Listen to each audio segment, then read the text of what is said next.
All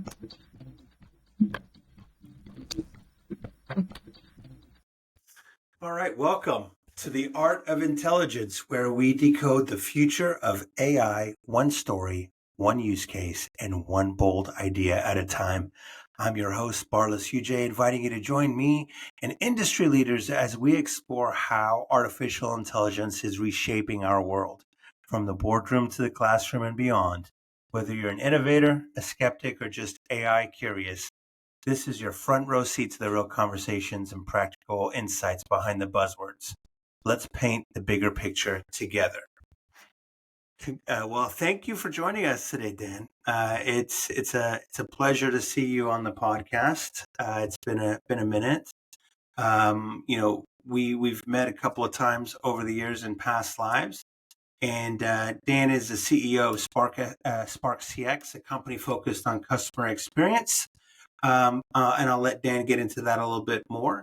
Dan, before we get started on the journey that is Dan Mannion, can you give us a answer to the question, if you could have any job in the entire planet for 1 year, what would that job be? Any job on the entire planet for 1 year.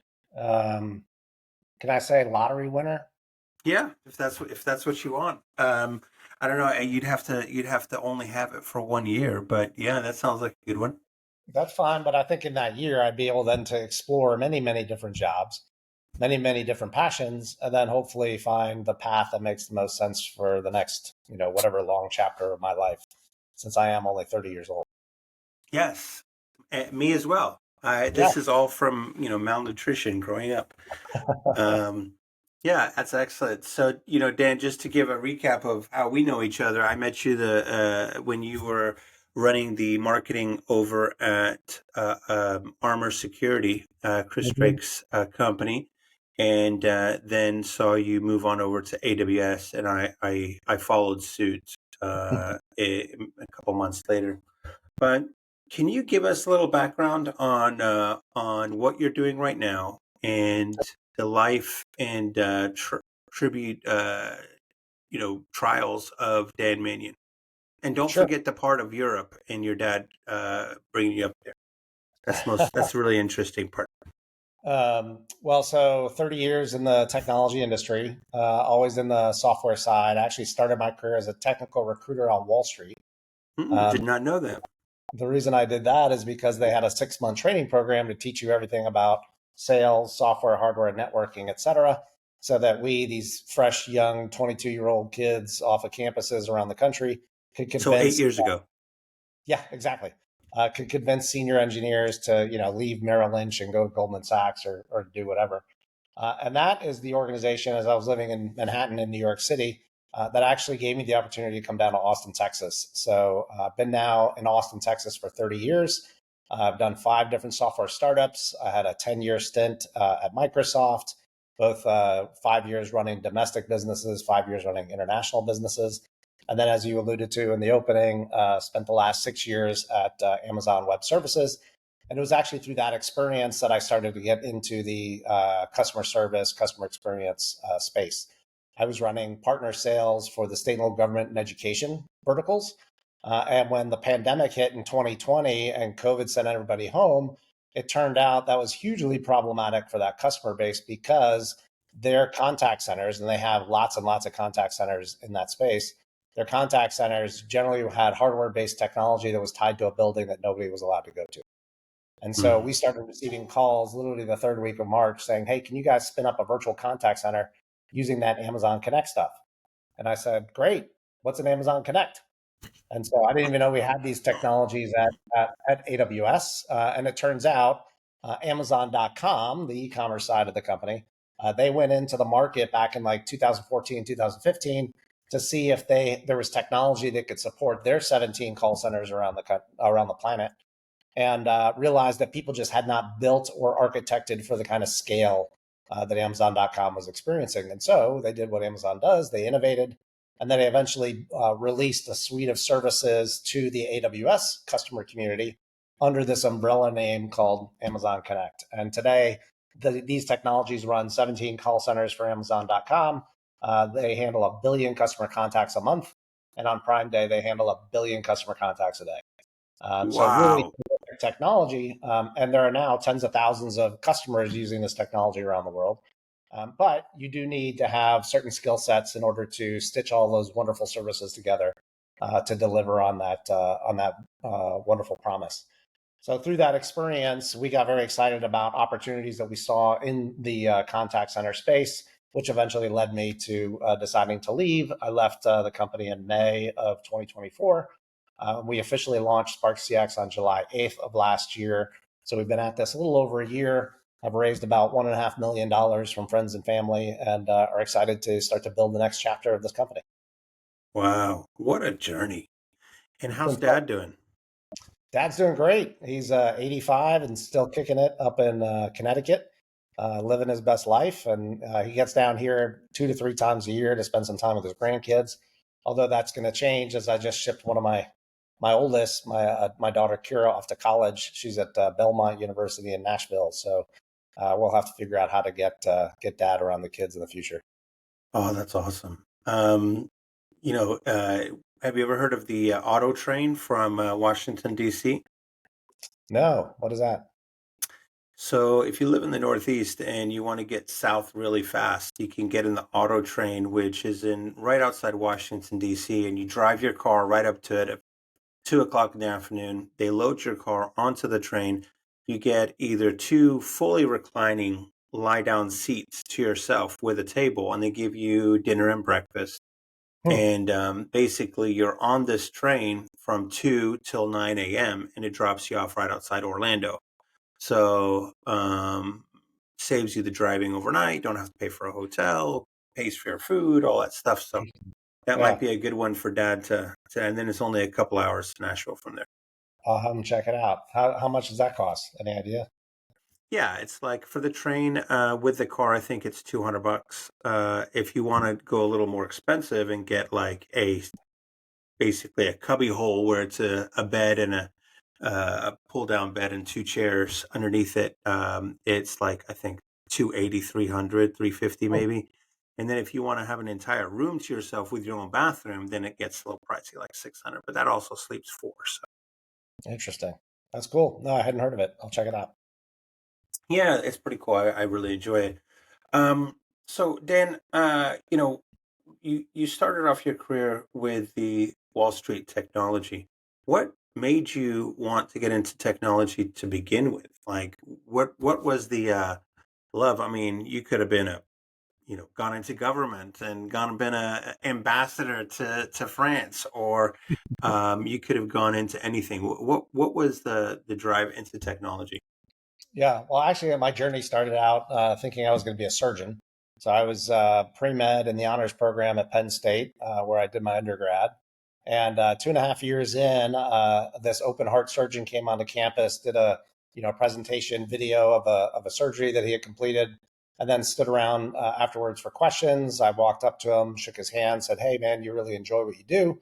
He said, "Yes, every day I get to help people, and sometimes I even get to save their lives."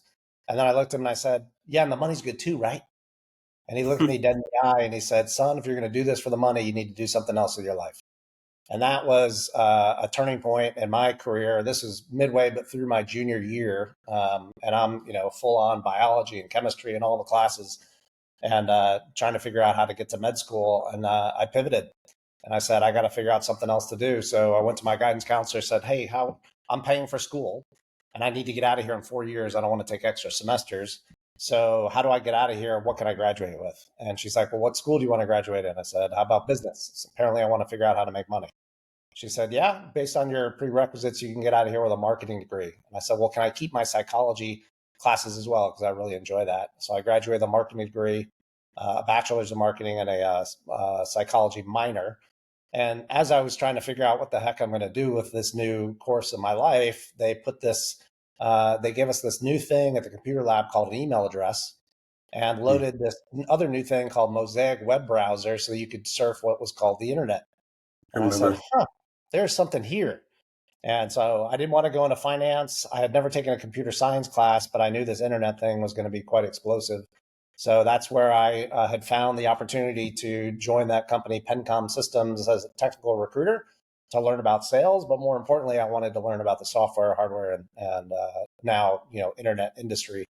So that's really what took me down the path, and I spent about 2.5 years as a technical recruiter.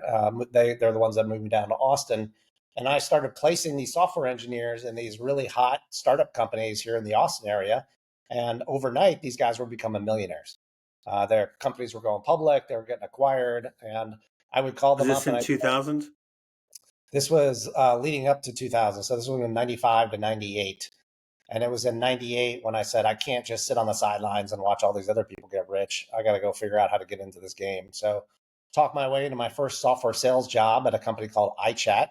We had the first web based chat software platform on the planet, which we then actually turned into a customer service platform to take expensive 1-800 number calls off of that phone line and put them onto your website so you could chat with people. And that was my first exposure to the true business of the internet. So did that startup, joined another startup, and then eventually got recruited into Microsoft. And the rest, as they say, is history. Wow, what a journey! That's crazy. Everyone has a different way into IT, and yours sounds like a match made in heaven. So you got your marketing degree. You're working in IT. You're learning sales. You're helping startups. Now you're a sales guy.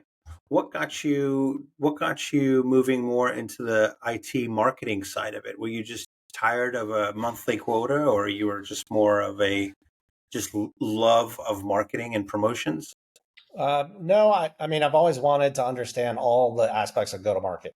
So I've done field marketing roles, I've done channel sales roles, I've done direct sales roles. I just wanted to understand how do we build, market, sell, distribute software, because I've always envisioned that I would start a software company one day.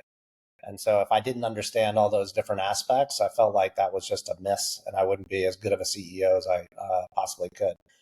So if you look at my career, it's basically been 30 years in technology, software sales, and different types of channel sales, direct sales, and marketing type roles.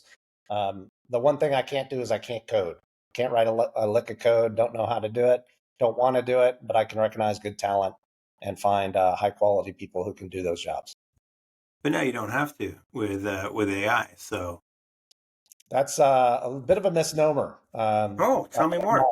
I just had lunch with a friend of mine who's in the DevOps world, and he was sharing with me that he was at an event recently where all these DevOps leaders of these different software companies around Austin were talking about how painful it is to use these AI coding tools. That Hmm. they're not all they're spun up to be. That even though it might be able to write some code, it actually creates more quality assurance and testing work that needs to be done. If you have to change the code, now you didn't write the code, so now you have to actually understand what kind of code it wrote and why, and then make a change on your own. So it's not as much of a time saver as everybody's making it out to be. Yet, Wow. yet. Yeah.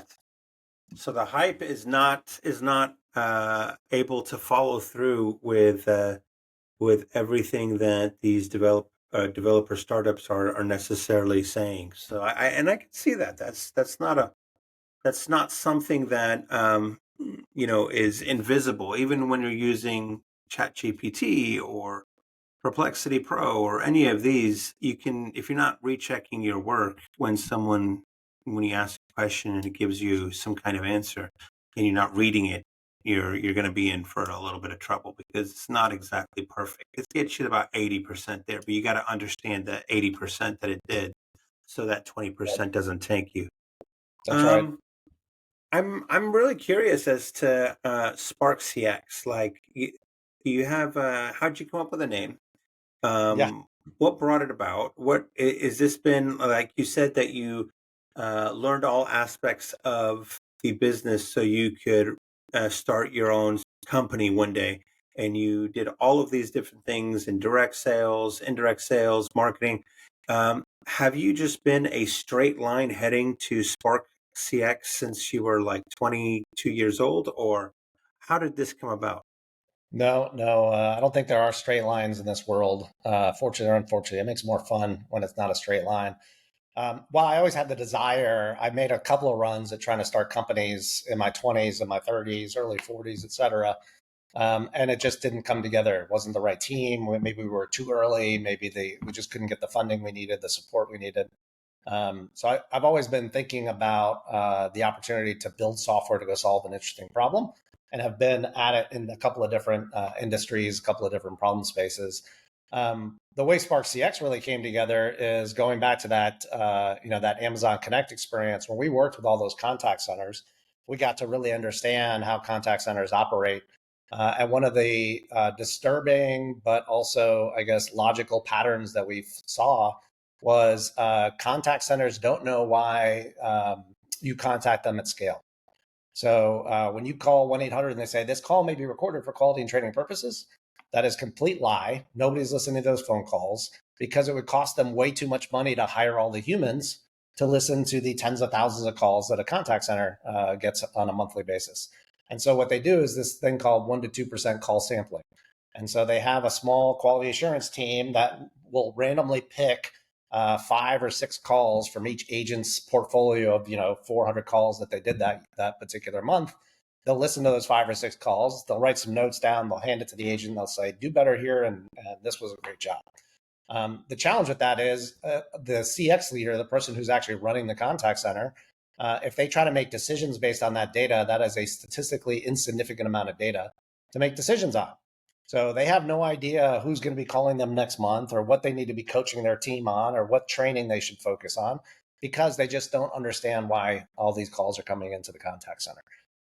During our time at AWS in 2023, when we really started to crystallize, okay, we want to leave this company, we want to go build something fun in this space. When we recognized this pattern, we realized, large language models are great at taking unstructured data and turning it into actionable insight.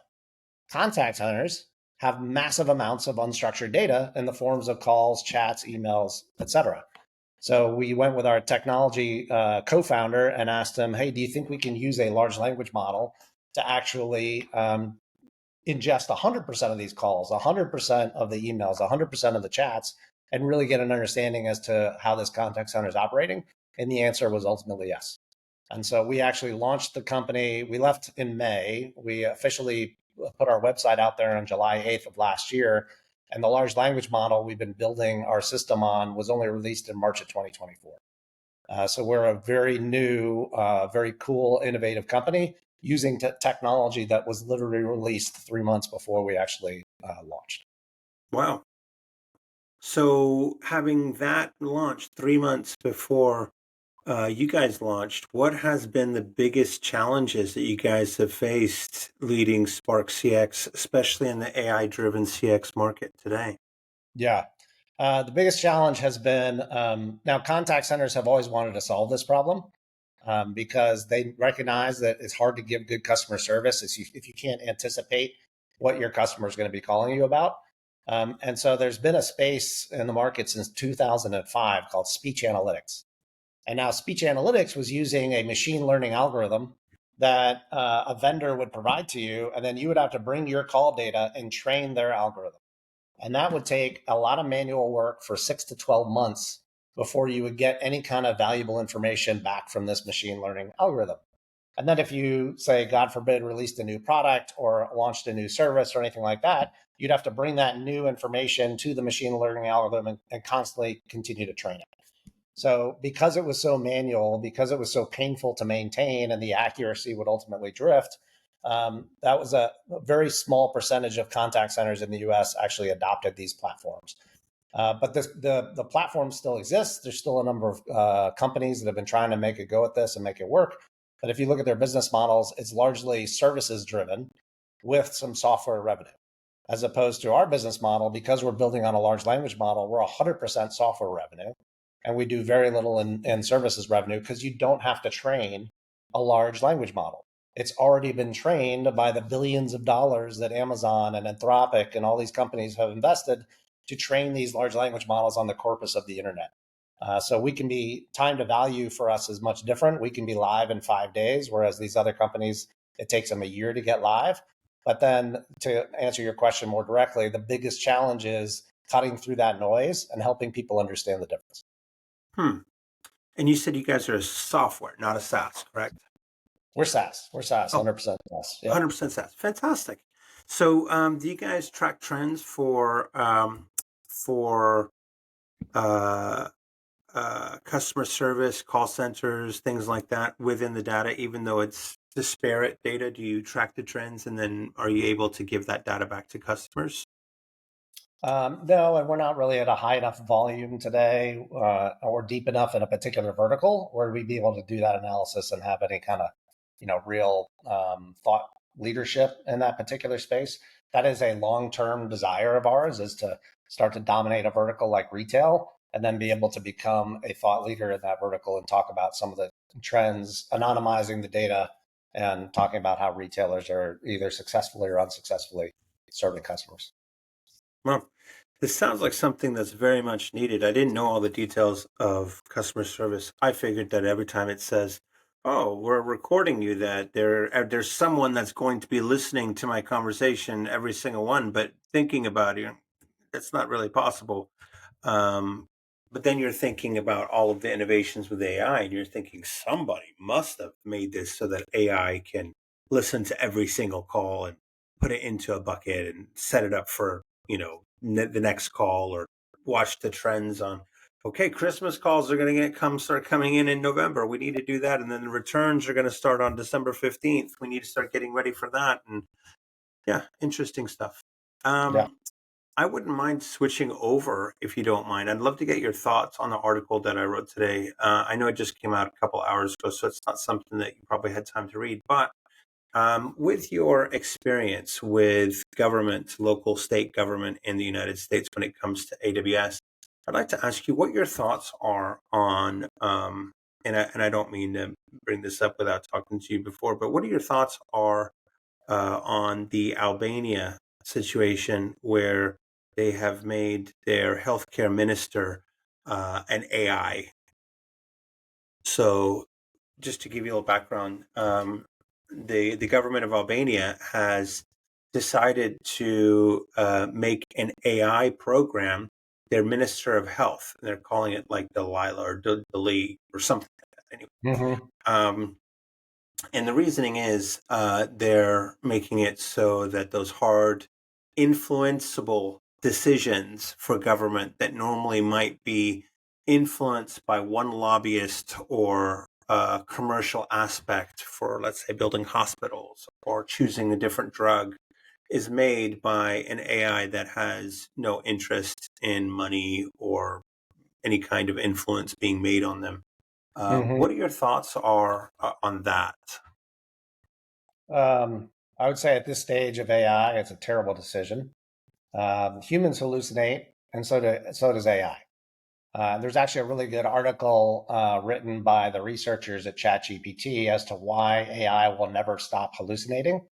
And it's because when these large language model engineers design the architecture and then train the models, they encourage it to guess. Now, why would they encourage it to guess? Well, if you look at how these large language models are stack ranked against each other, it's based on a variety of these tests that they put these large language models through. And since just like when you're taking the SATs or the ACTs to get into college, if you don't answer the question, you know you're going to get zero. But if you guess on one of these multiple choice answers and happen to guess right, you might incrementally increase your score and thereby increasing the better chances that you're going to get into the college that you want to get into. They're using the same logic with these large language models. So as a result, the large language models are taught to guess, which is the hallucinations that you and I get to experience when we ask it questions and be like, wait a minute, that's actually not the answer. If it doesn't know the answer, or if it can't find the answer fast enough, because these things are pressure tested and they're supposed to respond to you in a certain amount of time, then it guesses and it just grabs data from its neural network and throws that at you and says, I think I did a good job, but you're going to tell me. These hallucinations with regard to health, I would not want to go to a doctor and ask that doctor a question and have them just guess what the answer is. I would want them to do the medical research and make sure they're giving me the best answer possible. Absolutely. I think that's an excellent answer. But switching that from healthcare to maybe something else, supply chain. um, being able to order, guess what's needed next in different parts of the world, stuff like that. So you're not saying this shouldn't be for any government entities, or are you? No, no, there's certain use cases where it makes sense. So, in fact, I give a talk in the customer service industry at a bunch of different events where I'm laying this out for people. And basically, if you think about the customer service industry, there's three places you could actually apply AI. I could first apply it to my actual customer interaction. So now, instead of a human, I'm talking to artificial intelligence. The second place I could apply it is to the agent experience. I could have AI sitting alongside my agent, trying to help my agent get their job done. And then the third place I can apply it is to the actual data. All these conversations that have happened, what can we actually glean interesting insights from that data? In all those scenarios, you basically have to go through a framework where you say, okay, what's the impact? Is this high level, high impact, medium impact, low level impact? Two, what's the risk? If this goes wrong, what am I risking potentially? Hey, look at that. We're having a party. And then three, what's the worst case scenario? And so, for example, if I put the AI in front of my customer, the impact I'd say is about a medium. The reason why I say it's a medium is because where AI is today, it can only handle about 15 to 20% of your customer conversations because they have to be the repeated, easy conversations to have. AI can't handle a complex conversation, a complex set of problems with a customer today. And then, even though it can do about 15 to 20%, on average, these AI agent companies are getting a 70% failure rate. And so it's Hmm. still having to transfer the human to an agent to solve their problem, even though they were trained on the simple problem. So the AI really isn't there in terms of that customer interaction. And what's the worst case scenario? I'll give you a story. One of our prospects who wants to work with us, they've been using an AI agent for a while, and all of a sudden, out of the blue, the AI agent started transferring customers to 911. And the vendor who was working with them didn't know this was happening. The only way they found out that their customers were being transferred to 911 is he started getting $1,000 fines from emergency services for transferring false calls to 911. Yeah, Whoa. Wow. vendor didn't even know it was happening. When he went to them, Wow. he said the vendor said, "Hey, why don't you go through all your calls and tell us how many times this happened?" He said, "No, you go through the calls. It's your agent that's sending these things to 911." Yeah. So the impact and the risk are actually the impact's medium, the risk is very high, and the worst case scenario is also very bad. And so our argument is it's just not a good time to start putting AI in front of your customer interactions just yet. Wow.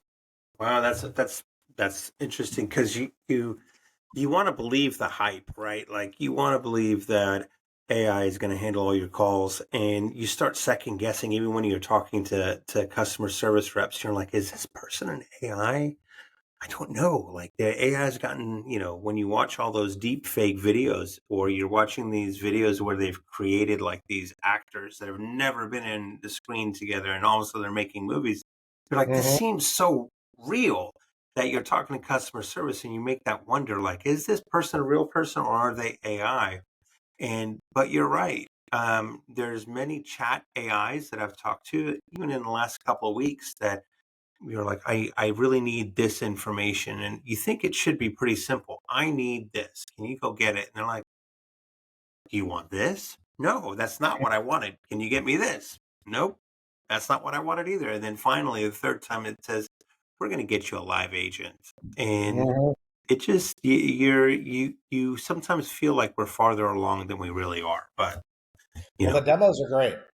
yeah. So you go to any one of these AI agent companies and you say, "Show me a demo," you're going to be like, "Oh my god, it's like a human. It's so smart." But then when you put it out into the wild, I'll give you another example. A company that we're going to sign a deal with in Q4, it's actually an educational institution. They had they were proof of concepting an AI agent, and they put a guardrail in place to tell the AI agent you cannot transfer the human to a human agent past this time because the call center shut down and everybody's asleep. And so the student was just getting frustrated, not able to get the information they wanted from the AI agent. And so it kept on prompting the AI agent, no, transfer me to a human. I need to be transferred to a human. Well, every time you prompt the AI, what it does is it goes back into its neural network and it tries to comply with your request.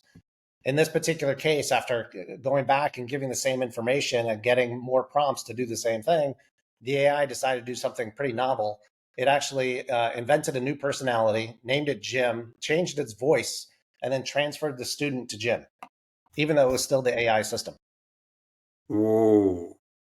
And was Jim able to answer the questions correctly? No, Jim didn't answer the questions. The vendor whose AI that was, they didn't know this had happened. And so the customer, it was the student, the next day called in and actually talked to a human and explained that this is what had happened. And so they had Wow. to shut down that proof of concept. Wow. So can I call you a human caretaker or AI caretaker? You come in and you fix a lot of these preconceived problems that people didn't know that they had, and now you're kind of like, we can fix that. Well, we're what we're being asked to do now is, so if you imagine what our software does, is it pulls all the human to agent calls, and we do the analysis, and we show you exactly what's going on in your contact center, which agents are performing well, which need some better coaching, which agents are actually mentally well and have good mental health, which ones might be in a stressed out state, so you can intercede and potentially prevent churn and turnover. But through all that analysis that we can do, these few customers that have tried to adopt these AI agents, they're now coming to us and saying, "Hey, can you watch the AI agents too? Don't just watch my human agents. I need you to watch the Wow. AI agents," because they don't trust that those AI agents aren't going to hallucinate, which I just gave you a couple examples of how they do. Hmm. And so now we have a new opportunity, which we're calling AI agent observability, the ability to actually manage and monitor your AI agents to make sure they're not doing anything crazy. Wow. And you are definitely in the right place, dude. Sounds like they definitely need you.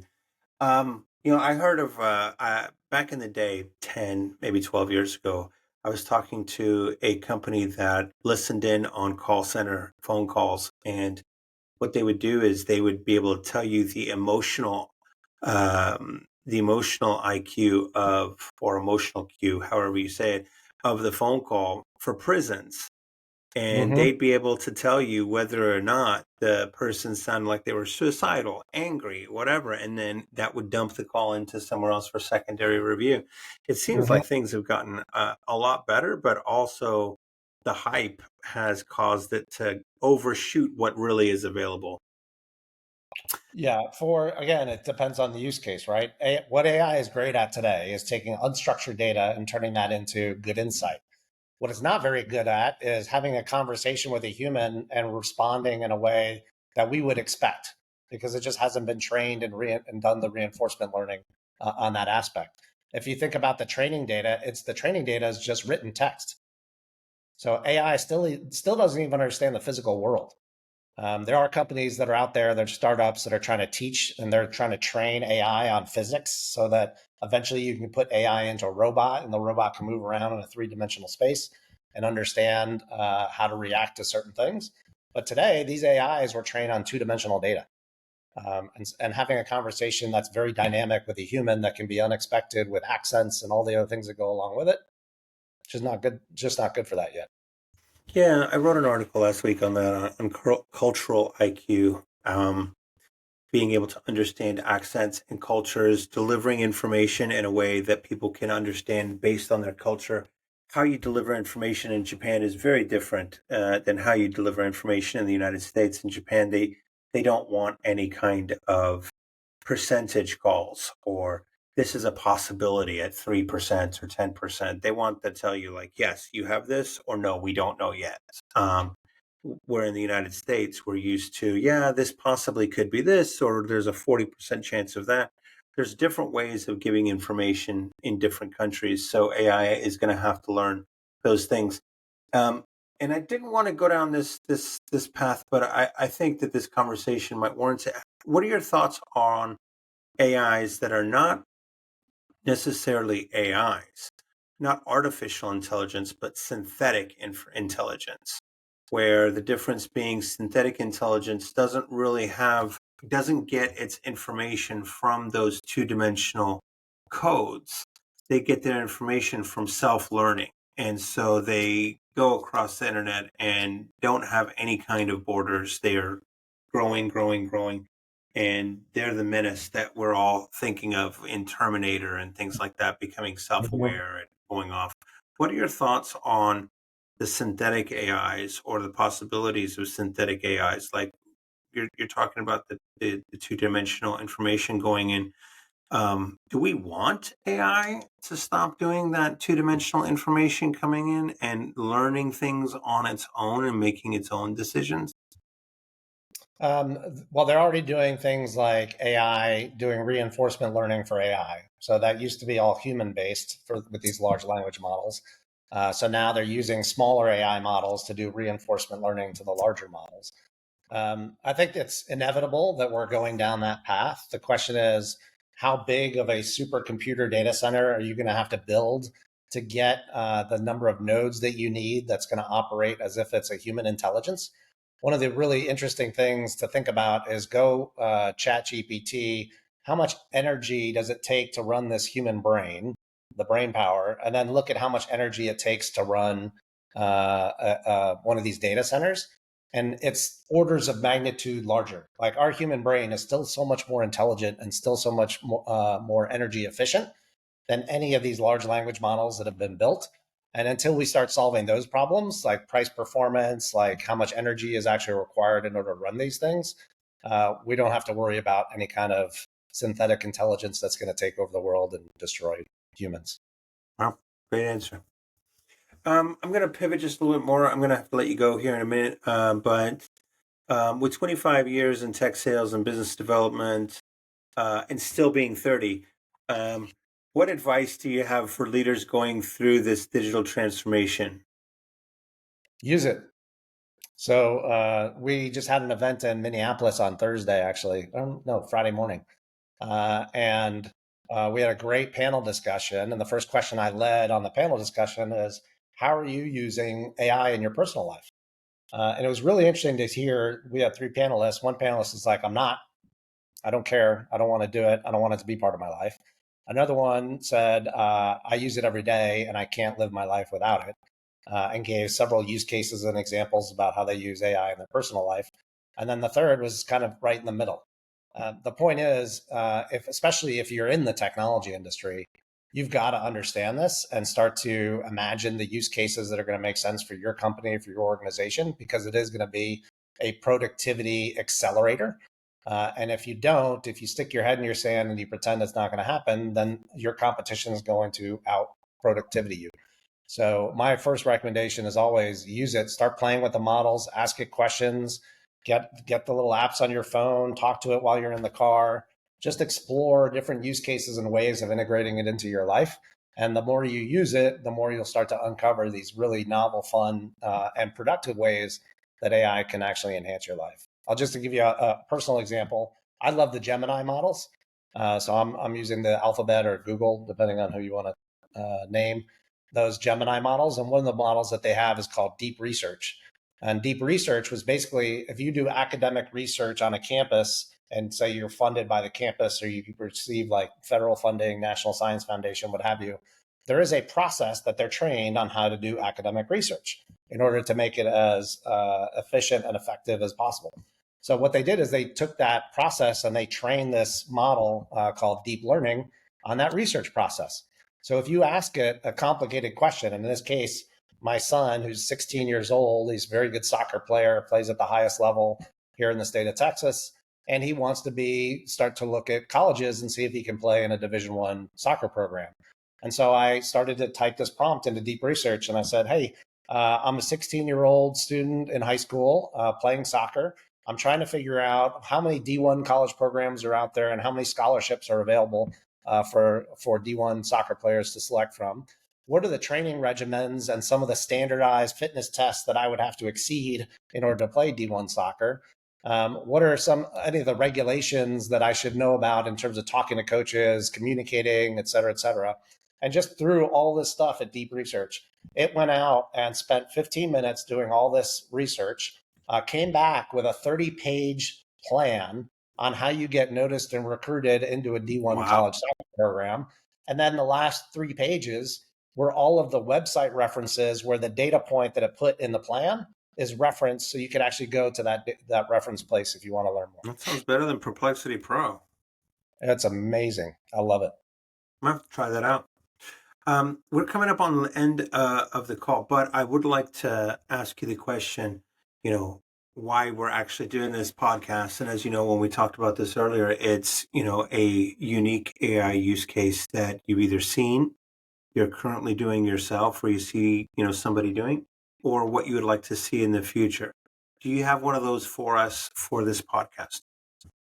Well, I would say the unique use case is what we're doing with our platform called Pulse CX. So if you run a contact center, or if you know someone who runs a contact center, send them our way, because we have the only large language model conversational intelligence platform in the market today. And we're starting to sign up customers pretty quickly, and those customers are going to have some advantages over the competitors in their industry. I'll tell you one that I came up with over the weekend because I was at Parents' Weekend for my daughter's college, Belmont University, and we actually went to the Nashville Zoo, and I didn't rent a car, so I'm waiting for an Uber to want to pick us up, and the Uber thing just kept spinning. I couldn't find a driver. So my wife suggested, "Hey, why don't you check Lyft?" So I went on to Lyft, pulled it up. Sure enough, driver immediately. And I thought, it'd be really cool if there was an app that used artificial intelligence to pull data from these two platforms and give you a real-time compare, so you knew which one to go with depending on where you were, what the charges were, how much time it would take, et cetera, et cetera. And sure enough, I went into Gemini and asked it if there was such an app, and there is an app. So I downloaded that app in the App Store and was using that for the rest of the weekend to compare in real time Uber versus Lyft, and was bopping back and forth from platform to platform depending on time of day, depending on what type of Wow, vehicle we wanted, et cetera. Yeah, so that was that's pretty cool. interesting. I would think you would just stay on Lyft the entire time because I seem to have a better experience on Lyft than Uber. I'll tell you what, the Lyft experience when we were at the zoo was great. For the rest of the weekend, though, the thing I noticed about Lyft is while their prices were generally cheaper, Mm-hmm. they also were terrible at estimating the time. They would keep Mm-hmm. on changing the time from picking you up in 9 minutes to picking you up in 10 minutes to picking you up in 7 minutes to picking you up in 11 minutes. And you could watch the car clearly doing other drop offs before it came to us. Whereas Uber is very accurate in terms of when it's going to pick you up. It very, very rarely does it bop around like that.